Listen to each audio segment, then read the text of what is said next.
questão de número 16, que fala o seguinte: as demonstrações contábeis de uma entidade referentes ao período anterior foram auditadas por um auditor independente antecessor.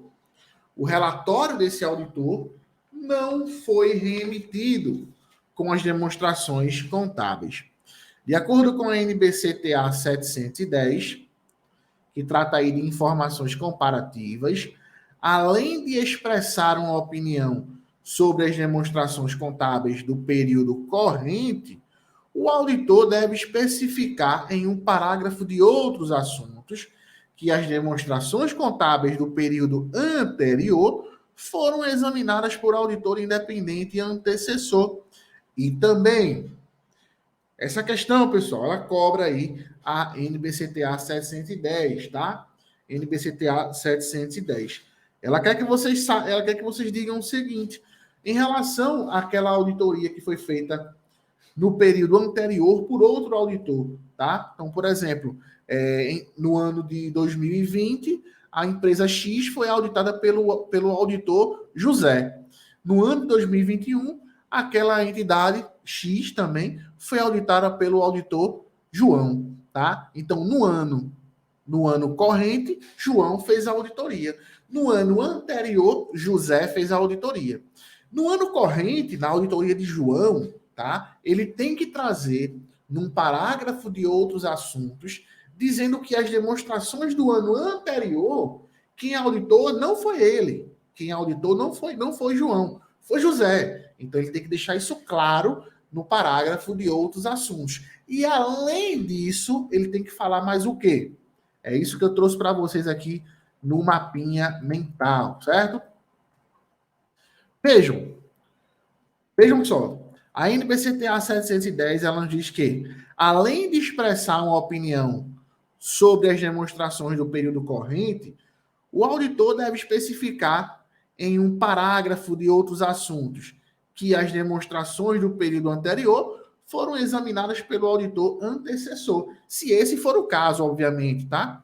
Então, é o exemplo que eu estou dando aqui. Se hoje João fez a auditoria, né, nesse ano, e no ano anterior quem fez foi José, ele tem que deixar isso claro. Ó, no ano passado aqui, quem fez a auditoria não foi eu, foi outro auditor, certo? Outra empresa. Isso ele tem que deixar claro no parágrafo de outros assuntos. Anotem isso, certo? O que é que ele tem que expressar também no parágrafo de outros assuntos? O tipo de opinião que o auditor anterior expressou, tá? E se essa opinião conteve modificação, por que, que o auditor anterior modificou a sua opinião, tá? Por que, que ele emitiu uma opinião com ressalva, uma opinião adversa, uma opinião com abstenção, tá? Tudo isso tem que estar no parágrafo de outros assuntos. E também tem que mostrar no parágrafo de outros assuntos a data desse relatório. Entenderam, pessoal? Ficou claro para vocês isso aqui? Tranquilo, tá? Tranquilo? Obviamente, isso aqui é nas situações onde no ano atual, quem fez a auditoria foi o auditor X. No ano anterior, quem fez a auditoria foi o auditor Y.